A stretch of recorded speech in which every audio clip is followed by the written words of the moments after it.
ओम अज्ञानतिमिरान्धस्य ज्ञानञ्जनशलाकया चक्षुरुन्मिलितमेन तस्मै श्रीगुरुवे नमः। श्रीचैतन्यमनोभीष्टं स्थापितं येन भूतले स्वयं रूपकदा मह्यं ददाति स्वपदान्तिकं। वन्देऽहं श्रीगुरु श्रीयुतपदकमलं श्रीरूपं साग्रजातं सगण रघुनाथान्वितं तं सजीवं साद्वैतं सावधूतं परिजनसहितं कृष्णचैतन्यदेवं श्री राधा कृष्ण पादान सगण ललिता श्री विशाखानवताश्च नित्यानंदम नमस्तुभ्यं प्रेमानंद प्रदायते कलो कल्मस्य नाशाय जानवीपतये नमः। नमो महावदन्याय कृष्ण प्रेम प्रदायते कृष्णाय कृष्ण चैतन्य नामिनी गौरद्विष नमः। अनर्पित चरिचिरात करुणाव तीर्णव कलौ समर्पित उन्नतो ज्वल रस स्वभक्ति श्रियम हरिपुरट सुंदर गुत्कदम्ब संदीपतम सदा हृदय कंदरे स्मृत्वा सच्चिनंदनम संसार दुःख जलदो पतितस्य काम क्रोधादीन क्रम करे कवलीकृतस्य दुर्वासना निगडितस्य निराश्रियस्य चैतन्य चंद्रमं देहि पदावलंबम् चैतन्य चंद्रमं हृदि कुमुदं विकास्यं हृदयं विधेहि निज चिंतन भृंगरंगे किंचापराधति मिर निविड्य विधूयं पादामृतं सदा पायत दुर्गतं माम आजानुलंबित भुजो कनकावदातो संकीर्तने कपितरो कमलायताक्षो विश्वम्भरो द्विजवरो युगधर्मपालो वंदे जगत्प्रियकरो करुणावतारो नमस्ते काल सत्याय जगन्नाथाय सुताय च सभृत्याय सपुत्राय सकलत्राय ते नमः। अवतीर्णो साकरुण्यो परिच्छिन्नो सदीश्वर श्रीकृष्ण चैतन्य नित्यानंदो द्वय भ्रातरं भजे स जयतु विसिद्ध विक्रमम् कनकाभ्यं कमलायते क्षणं वर्जाननं विलंबितं खड्भुज बहुधा भक्तिरसाभिनर्तकम् जयति जयतु देव कृष्ण चैतन्य चंद्रो जयति जयतु कीर्तितस्य नित्या पवित्र जयति जयतु वृत्तस्य विश्वस्मूर्ति जयतु जयतु नित्य स्वरूप प्रियाणं पंचतत्वात्मकं कृष्णं भक्तरूप स्वरूपकं भक्तावतारं भक्ताख्यं नमामि भक्तिशक्तिकं। जय श्री कृष्ण चैतन्य प्रभु नित्यानंद श्री अद्वैत गदाधर श्रीवासादि श्री गौर भक्तवृंद। हरे कृष्णा कृष्ण कृष्ण हरे हरे हरे राम राम राम हरे हरे। तो इसमें आज हम लोग को जो है चैतन्य भागवत श्रीमद् चैतन्य भागवत का अध्याय संख्या 7 आदि खंड।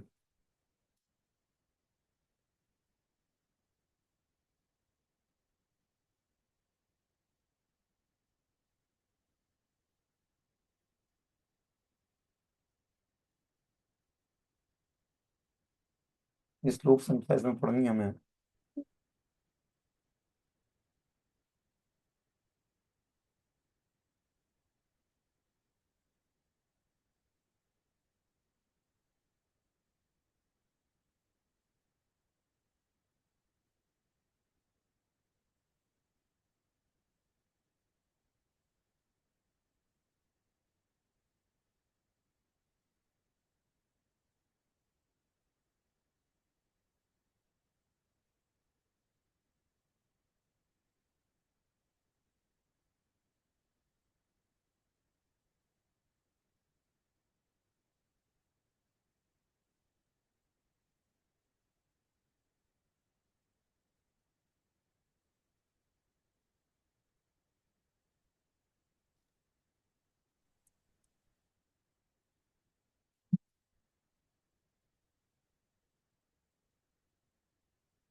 आज हम लोग को इसमें 180 नंबर श्लोक पढ़ना है। बोलते हैं बाल्य भावे सर्वतत्व कही प्रभु भासे तथापि ना बूझे कि यह तान माया वसे। यद्यपि प्रभु ने इस प्रकार बाल्य भाव से हंसते हंसते अपना अद्वैत ज्ञान तत्व कह दिया तथापि उनकी माया से मुग्ध होकर कोई भी कुछ न समझ पाया। कि भगवान ने हंसते हंसते अपने सारे अद्वैत ज्ञान सारे जीवात्माओं को बताए, लेकिन वहां से माया से मुक्त जीव होकर कोई भी कुछ भी ज्ञान नहीं समझ पाया। सबे यहाँ से न सुनी सिसुर वचन स्नान आसी करे सची बोले तखन। बालक के वचनों को सुनकर सब हंसने लगे। तब सची माता बोली, वत्स आओ स्नान कर लो।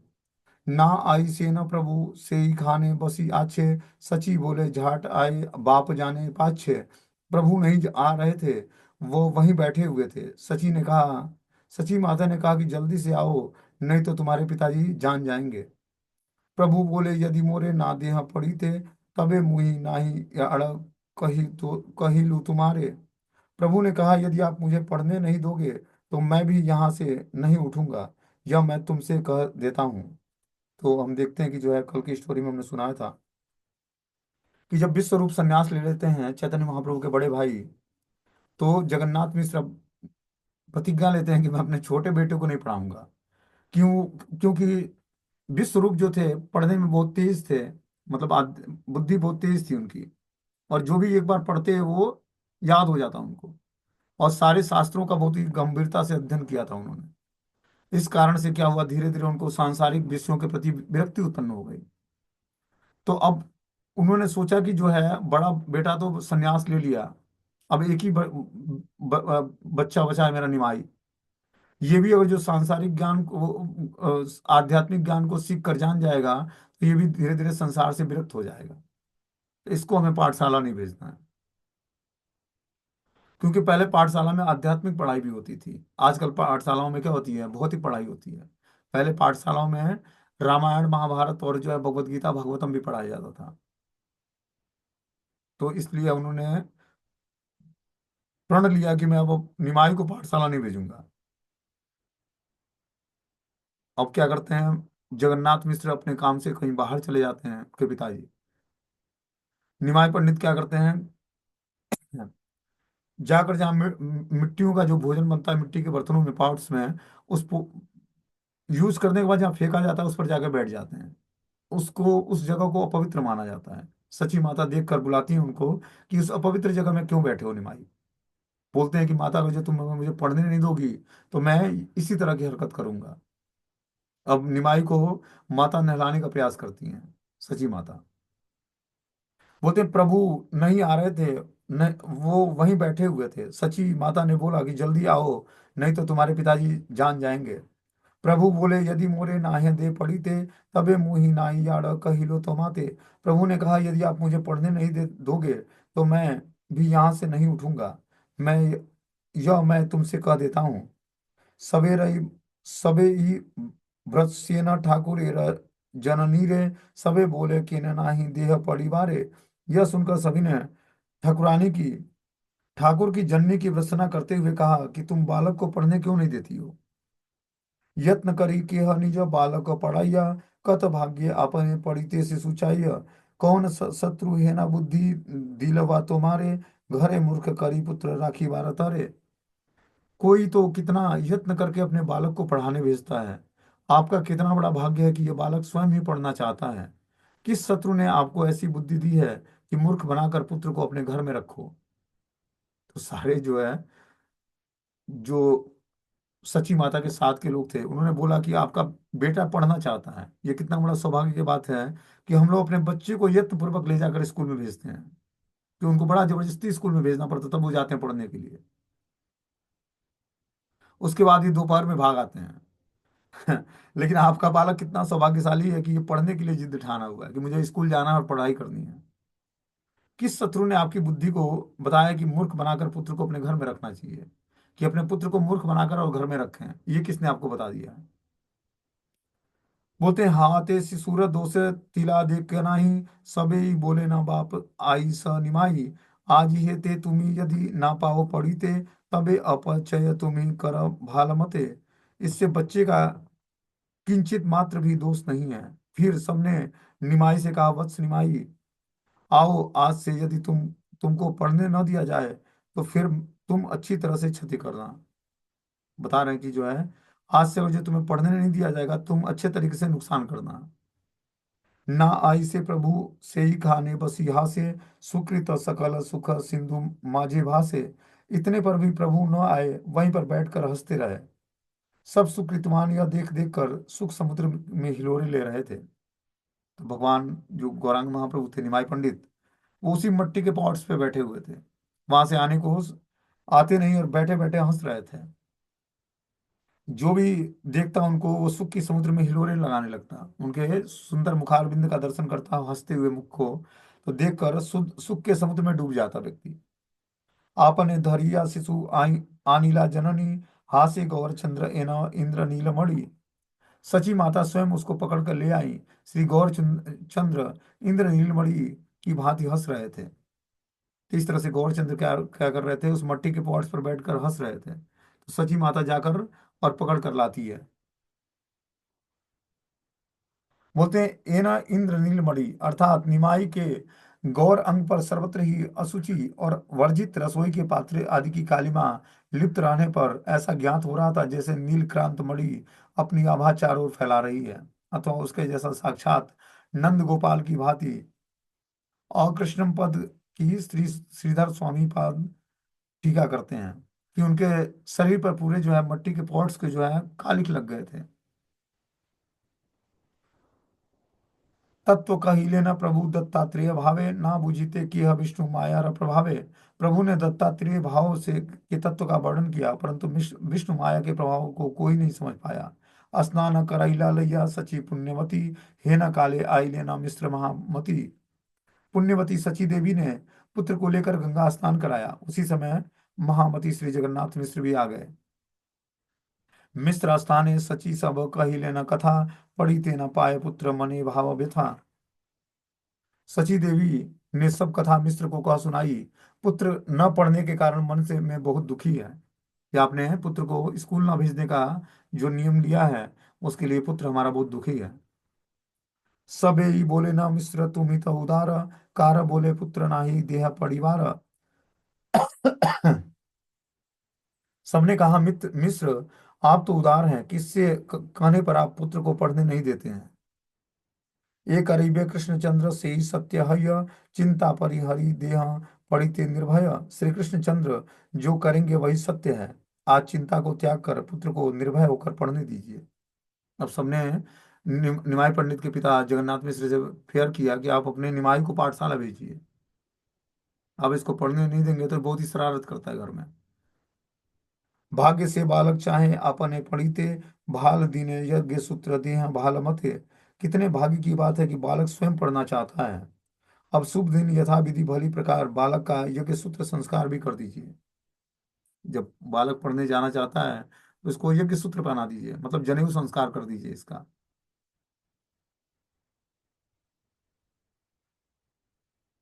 बोलते हैं स्वाध्याय प्रारंभ से यही यज्ञ सूत्र चिन्ह अवश्य धारण करना चाहिए। एक जन्मा शूद्रगण का शास्त्र अध्ययन में अधिकार नहीं है, द्विजातीय मात्र को ही यज्ञ सूत्र याजन दान और अध्ययन में अधिकार प्राप्त होता है। इसके अलावा यजन अध्यापन और प्रतिग्रह आदि 6 कार्यों में एकमात्र ब्राह्मण का ही अधिकार है।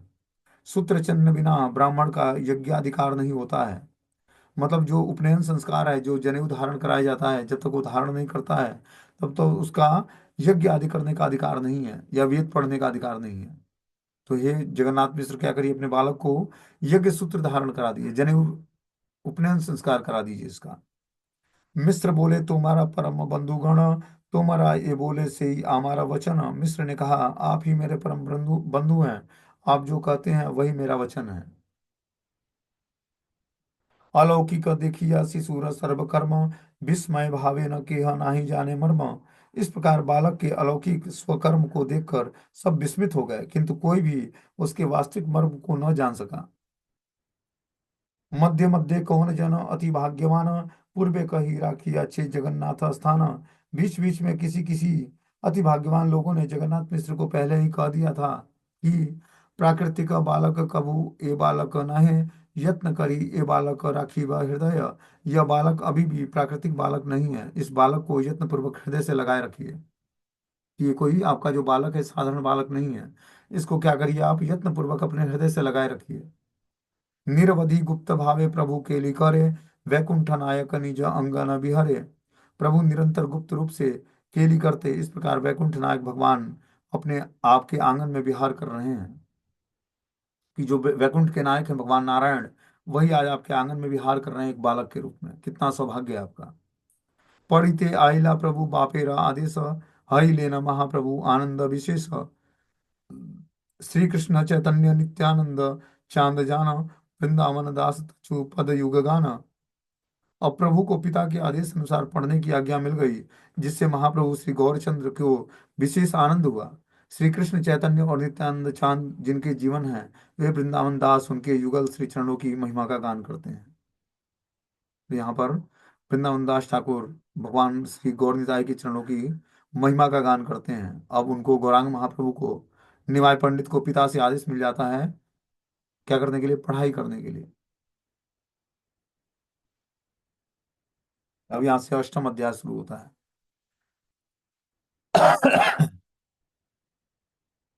बोलते हैं, जय जय कृपा सिंधु श्री गौर सुंदर, जय सची जगन्नाथ गृह ससधर। कृपा सिंधु श्री गौर सुंदर आपकी जय हो, जय हो।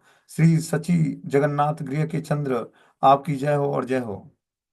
जय जय नित्यानंद स्वरूपेण प्राण, जय जय संकीर्तन धर्मेर निधान। श्री नित्यानंद स्वरूप के प्राण आपकी जय हो, जय हो। संकीर्तन धर्म के आधार आपकी जय हो। जो संकीर्तन धर्म के आधार हैं, कौन? भगवान नित्यानंद प्रभु। वो संकीर्तन धर्म के क्या है? आधार है, फाउंडेशन है। उनकी जय जयकार कर रहे हैं।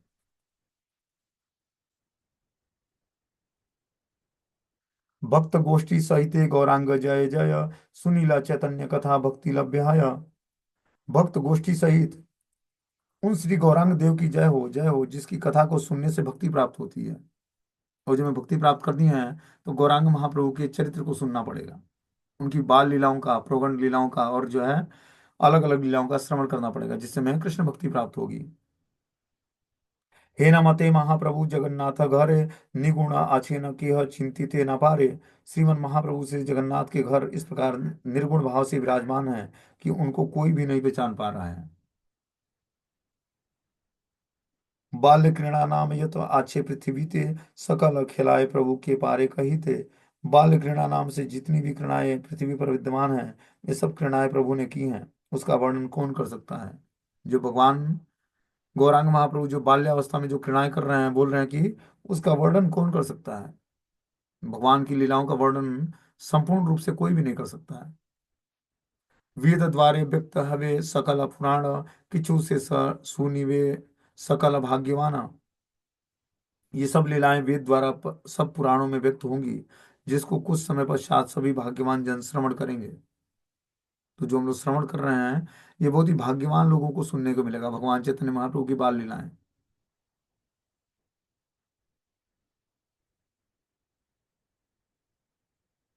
बोलते हैं, यही मत गौरचंद्र बाल्य रसे भोला, यज्ञोपवीत काल आसिया मिलिला। इस प्रकार से गौरचंद्र चंद्र बाल्य रस में विभोर थे, तभी उनके यज्ञोपवीत का समय आ पहुंचा। अब गौरांग महाप्रभु का यज्ञोपवीत संस्कार कराते हैं जगन्नाथ मिश्र जी।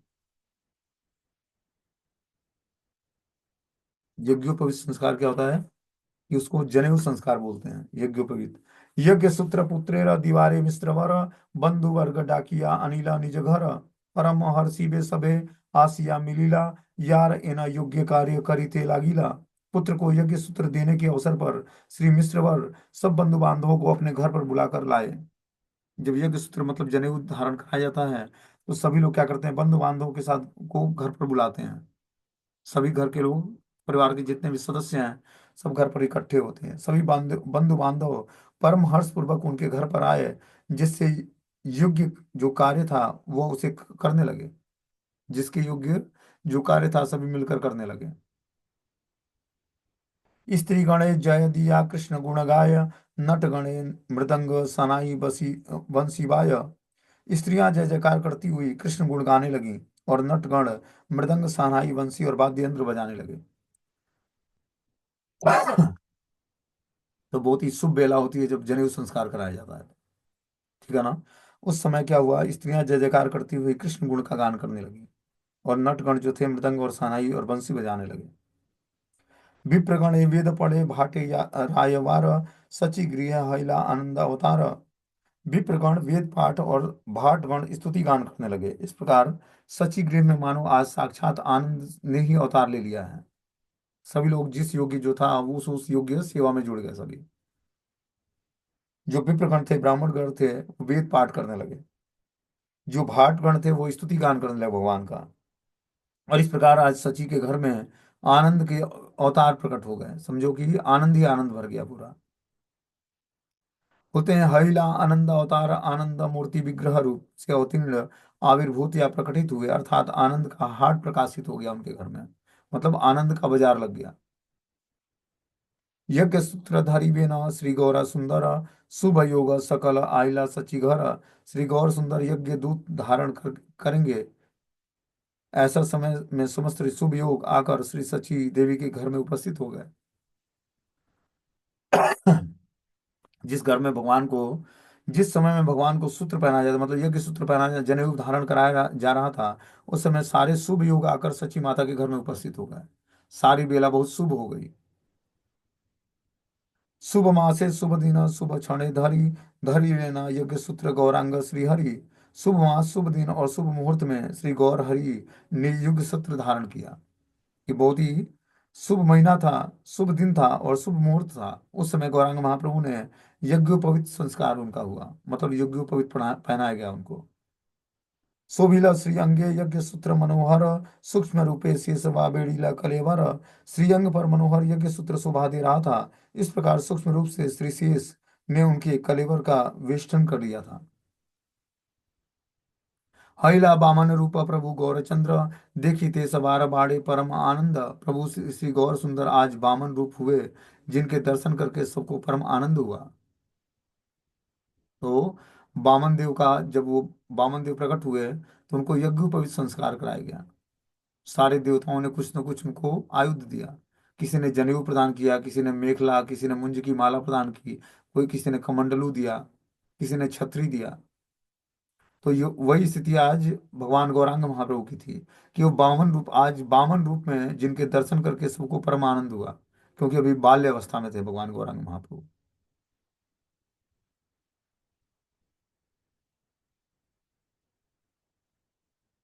बोलते हैं अपूर्व ब्रह्मण्य तेज देखी सर्वगण, नर ज्ञान आर के नाहि करे मन। प्रभु के अपूर्व ब्रह्म तेज का दर्शन करके कोई भी व्यक्ति उनके प्रति मनुष्य बुद्धि नहीं कर रहा था। उस दिन उनका अद्भुत तेज था चेहरे पे, जिस दिन उनका यज्ञोपवीत संस्कार हो रहा था, क्योंकि ब्राह्मण परिवार में थे और स्वयं भगवान ही है। तो अद्भुत तेज उस दिन प्रकट किया भगवान ने, और सबने उनको जान लिया कि मनुष्य नहीं हो सकता है, उसमें मनुष्य बुद्धि नहीं करा उसमें। गौरांग महाप्रभु कोई साधारण मनुष्य है। हाथे दंड कांधे झूली, श्री गौर सुंदर भिक्षा करे प्रभु सर्व सबके रघर। श्री गौर सुंदर ने हाथ में दंड और कंधे में झोली लेकर समस्त सेवकों के घर भिक्षा मांगी। जनेऊ संस्कार होता है, तो जनेऊ संस्कार के बाद भिक्षा संस्कार होता है, भिक्षा मांगना होता है सबसे, अपने कुल के लोगों से, कुल परिवार के लोगों से और बाहर के लोगों से। और भिक्षा जो मिले उसको गुरु को भिक्षा दान करना होता है।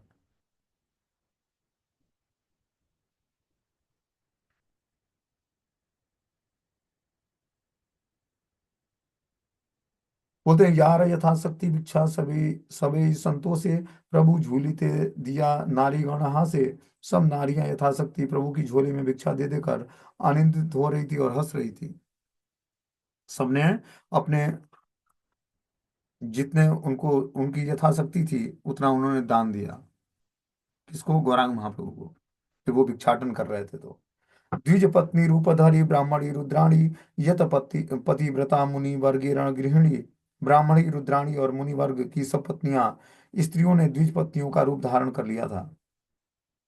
ब्राह्मणी सरस्वती रुद्राणी पार्वती मुनि, मुनि गृहिणी अदिति अनसुईया अरुंधति देवहूति और ऋषि ऋषि पत्नियां सभी आ गई थी उसमें, क्योंकि साक्षात भगवान का को यज्ञोपवीत धारण कराया जा रहा है।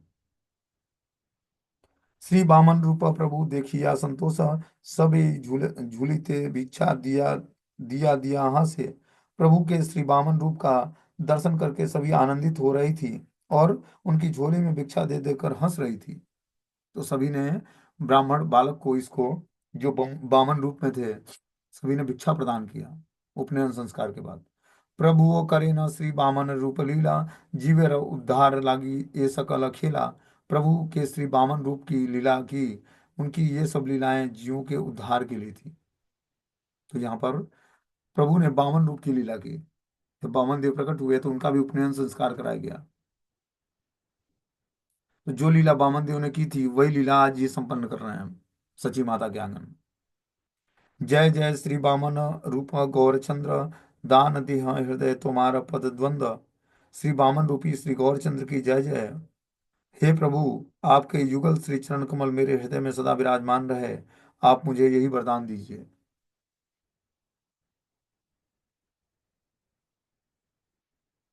आगे बोलते हैं, ये सुने प्रभु यज्ञ सूत्रे ग्रहण, से पाए चैतन्य चंद्र चरण शरण। जो प्रभु के यज्ञ सूत्र ग्रहण की कथा को सुनेगा उसको श्री चैतन्य चंद्र के चरणों की प्राप्ति होगी। जो कथा बताया गया, इसको अगर जो व्यक्ति ध्यान पूर्वक सुनता है तो निश्चित रूप से चैतन्य महाप्रभु के चरण कमलों की शरण ग्रहण करेगा वो। इसकी श्रुति फल है। जो इसको सुनेगा उसको चैतन्य चंद्र की चरण की प्राप्ति होगी। हे नामते वैकुंठ नायक सची घरे, वेदेर निर्गुण नाना मत कृणा करे। इस प्रकार वैकुंठ नायक श्री गौर सुंदर सची माता के घर में वेद निगुण अनेक प्रकार की क्रीड़ाएं कर रहे थे। घरे सर्वशास्त्रे बूझिया समीहित, गोष्ठी माजे प्रभुर पढ़िते हेला चित्ते। यद्यप घर में सब शास्त्रों का तात्पर्य गौर प्रभु के ने भली प्रकार से समझ लिया था, फिर भी उनकी इच्छा गोष्ठी के बीच पढ़ने की हुई। क्या बोलते हैं कि यद्यप घर में सब शास्त्रों का तात्पर्य समझ लिया था, लेकिन उसके बाद भी गौर प्रभु की भली बात ये इच्छा थी कि वो गोष्ठी के बीच में पढ़े, मतलब जो भक्तों का संग है, मतलब गोष्ठी मतलब जो छात्रों का संग है उसके बीच में पढ़ाई करें। बोलते हैं श्री गौर नारायण वैकुंठपति भगवान ही हैं, इसलिए यद्यपि वे ही सब शास्त्रों की प्रतिभा और पांडित्य और ऐश्वर्य के एकमात्र आधार हैं, तब भी लौकिक लीला का अभिनय करके जड़ पंडित अभिमानियों को यज्ञ रूढ़ि वृत्ति द्वारा उत्पन्न विचार चेष्टाओं को ग्रहणीय और निषिद्ध करके यथार्थ पंडित विद्वान या भक्तों के विद्व रूढ़ि वृत्ति मूलक विचारों की महिमा का प्रदर्शन करने के लिए सांदीपनी मुनि के निकट कृष्ण के अध्ययन की बात व्याकरण आदि शब्द शास्त्र पढ़ने की इच्छा व्यक्त की। कि भगवान तो सब कुछ जानने वाले हैं, लेकिन उसके बाद भी वो सांदीपनी मुनि के आश्रम में गए कृष्ण पढ़ाई करने के लिए, और सब शास्त्रों को पढ़ने की इच्छा व्यक्त की। बोलते नवदीपा अच्छे अध्यापक शिरोमणि गंगादास पंडित ए हेन सांदीपनी। नवदीप में अध्यापक शिरोमणि श्री गंगादास पंडित निवास करते थे, जो स्वयं सांदीपनी मुनि के ही अवतार थे। तो जो कृष्ण अवतार में सांदीपनी मुनि बने थे, वही गौर अवतार में श्री गंगादास पंडित के रूप में आए थे, जो नवदीप में वास करते थे।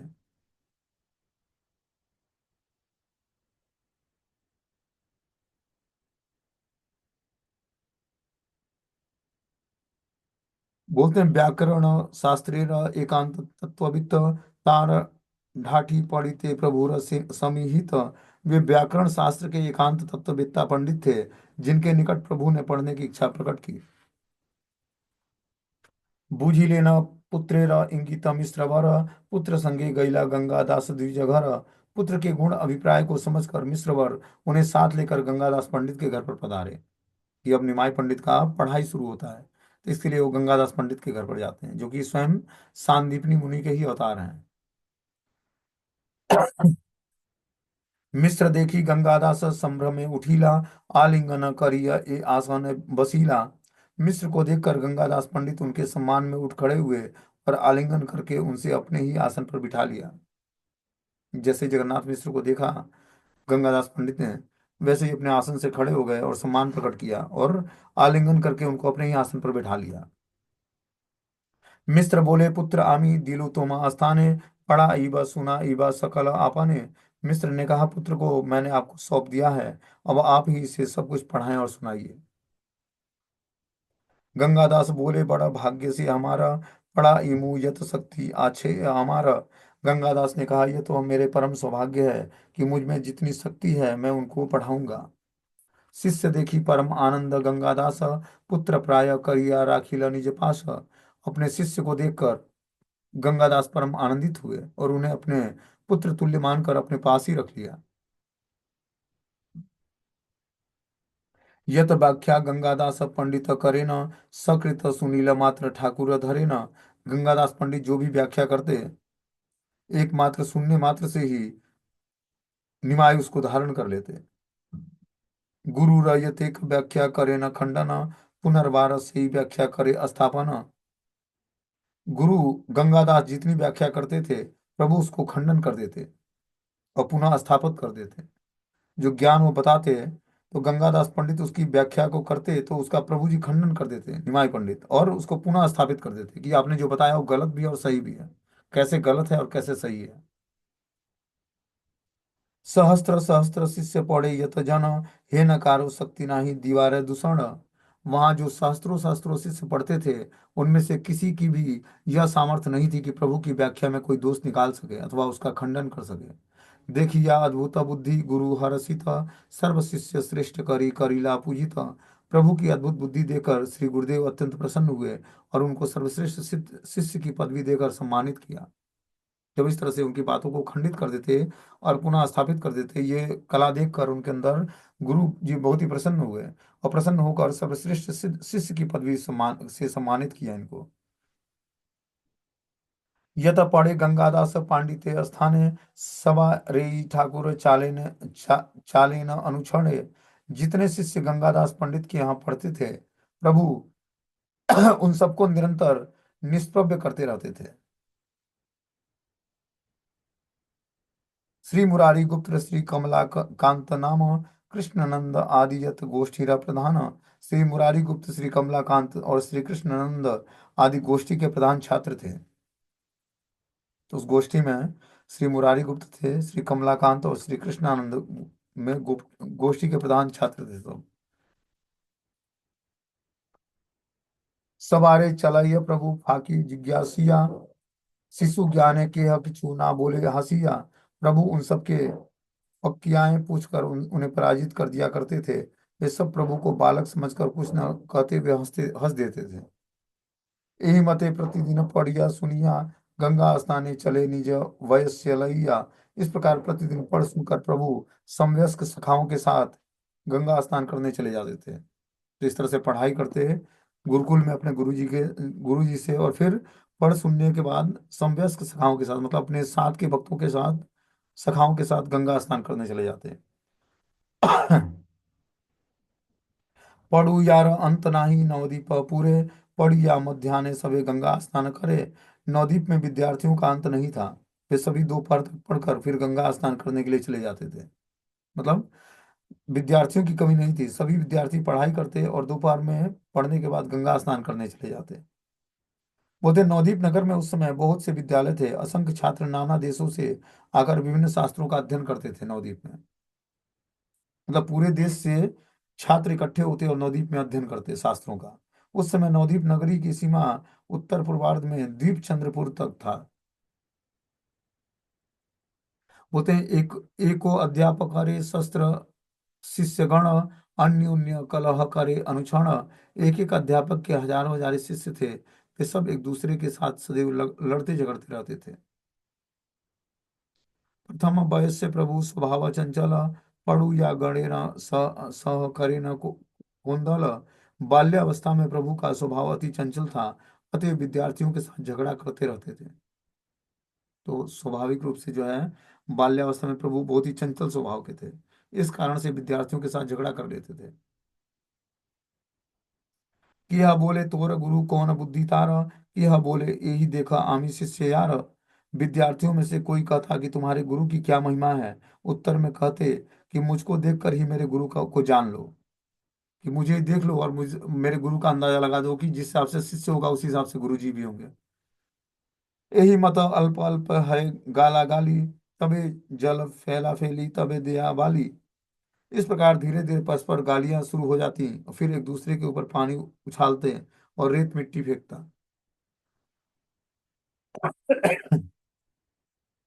तब है मारा मारी ये यहाँ रपारे, कर दम फैली या कारो गाय कि हमारे। कोई किसी के शरीर पर कीचड़ फेंक कर मारता, फिर तो जिसके हाथ लगता वो उसकी धुनाई कर देता। राजा ने दुहाई दिया कि यह कार्य धरे, मारी या पलाया कि यह गंगार ओपारे। कोई कोई राजा की दुहाई देकर किसी किसी को पकड़ लेता, और कोई किसी को मारकर गंगा के दूसरे किनारे पर भाग जाता। ए तो हुड़ा हुड़ी करे पड़ुआ सकल, बाली कंदामय सब हय गंगा जल। सब विद्यार्थी इतना उधम मचाते कि संपूर्ण गंगा जल बालू और कीचड़ से मलिन हो जाता। जल भरी वारे नाही पारे नारीगण, न पारे करीते स्नान ब्राह्मण सज्जन। न तो कोई ही नारियां जल भरने पाती, और न ही कोई ब्राह्मण आदि साधु जन गंगा स्नान ही कर पाते। जब ये बच्चे स्नान करने चले जाते, न कोई माताएं वहां से जल भर सकती थी, और न कोई ब्राह्मण वहां पर स्नान कर सकता है। परम चंचल प्रभु विश्वम्बर राय, यही मत्ते प्रभु प्रति घाटे घाटे आय। प्रति घाटे पड़ू यार अंत नाही पाय, ठाकुर कलह करे प्रति ठाई ठाय। प्रति घाटे जाय प्रभु गंगाय सतारी, एको घाटे दुई चारी दंड कीड़ा करी।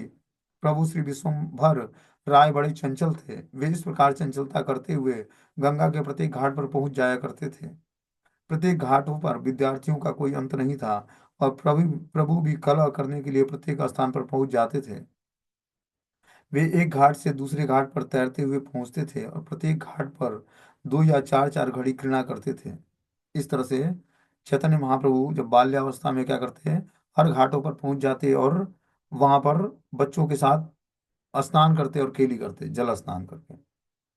यत यत प्रमाणिक पड़ु यार गण, तारा बोले कलह करण की कारण। विद्यार्थियों में जो सर्वप्रधान विद्यार्थी थे, वे प्रभु से पूछते कि तुम झगड़ा क्यों करते हो। जिज्ञासा करह बुझी कार कौन बुद्धि, वृत्ति पंजी टिकार के जाने देहि शुद्धि। तुम्हारे मन में जो हो सो हमसे पूछो, तब मालूम पड़ेगा कि किसमें कितनी बुद्धि है। देखे वृत्ति पंजी टीकाकार यथार्थ को कौन जानता है। मतलब सब बोलते हैं कि मन में जो हो उसको हम सबसे पूछ लो, तभी तो हमें मालूम पड़ेगा कि किसमें कितनी बुद्धि है। प्रभु बोले भाल भाल यही कथा है, जिज्ञासु हमारा यहाँ चित्ते लय। प्रभु ने कहा अच्छा अच्छा, यही बात सारी, तुमसे जिसके मन में जो हो वो मुझसे पूछ लो। कि यह बोले यत के न कर अहंकार, प्रभु बोले जिज्ञासा ये चित्ते तुम्हारा। किसी ने कहा कि इतना अहंकार क्यों करते हो। प्रभु बोले जो तुम्हारे मन में हो सो पूछो मुझसे। धातु सूत्र बखाना बोले से पढ़ू जा, प्रभु बोले व्याख्यानी ये सुना मन दिया। तब किसी विद्यार्थी ने कोई एक विशेष धातु सूत्र उठाकर प्रभु से कहा कि इसकी व्याख्या करो। प्रभु बोले अब मैं इस सूत्र की व्याख्या करता हूँ, मन लगाकर सुनो। तो उसी में से कोई विद्यार्थी उठता और प्रभु से कोई धातु सूत्र दे देता उनको कि इसकी व्याख्या करो, हे निमाई इसकी व्याख्या करो। प्रभु बोले कि अब मैं इस सूत्र की व्याख्या करूंगा, तुम मन लगाकर सुनो इसको। सर्वशक्ति समन्वित प्रभु भगवान, करी लेना सूत्र व्याख्या ये कह प्रमाण। सर्व शक्तियों से समन्वित प्रभु ने सूत्र की ऐसी व्याख्या की जो सर्वथा संगत और प्रमाण सिद्ध हुआ। ऐसी सूत्र की व्याख्या कर दी कि जो सर्व संगत था, मतलब सबको भाने वाला था और प्रमाणिक था। व्याख्या सुनी सबे बोले प्रशंसा वचन, प्रभु बोले एवे सुने करिए खंडन। प्रभु की व्याख्या को सुनकर सभी लोग उनकी प्रशंसा करने लगे। तब प्रभु फिर बोले कि अब मैं इसी का खंडन करता हूँ। ये तब व्याख्या कैला तहाँ दूसरीला सकल, प्रभु बोले स्थाप एवे कार आछे बल। फिर जितनी व्याख्या की थी उन सबको दोषी युक्त दिखाकर प्रभु ने कहा कि देखो अब किसमें बल है जो पुनः इसे स्थापित कर दे। तो कुछ ही समय में उस सिद्धांत को सही बताते और कुछ ही सिद्धांत में उसको गलत ठहरा देते, इतनी प्रगाढ़ बुद्धि थी उनकी। बोते चमत्कार सबई भावे न मने मने, प्रभु बोले सुना एवे करिया स्थापने। पुनः है ना व्याख्या करी लेना गौरचंद्र, सर्वमते सुंदर को था वो नाही मंद। सभी छात्र मन ही मन बड़ा आश्चर्य करने लगे। प्रभु ने फिर कहा सुनो, अब अब की बार उस खंडित व्याख्या की पुनः स्थापना करता हूँ। यह कहकर श्री गौरचंद्र ने पुनः ऐसी व्याख्या की जो सब प्रकार से सुंदर थी और कभी भी कहीं भी किसी में दोष न था। तो इस तरह से व्याख्याओं का कभी खंडन कर देते और कभी उसी को ऐसे बताते कि वो बिल्कुल सही नजर आता। इतने विद्वान थे गौरांग महाप्रभु अपने बाल्य लीलाओं, बाल्यकाल में। ठीक है, आगे की लीलाएं हम लोग कल पढ़ेंगे। हरे कृष्ण।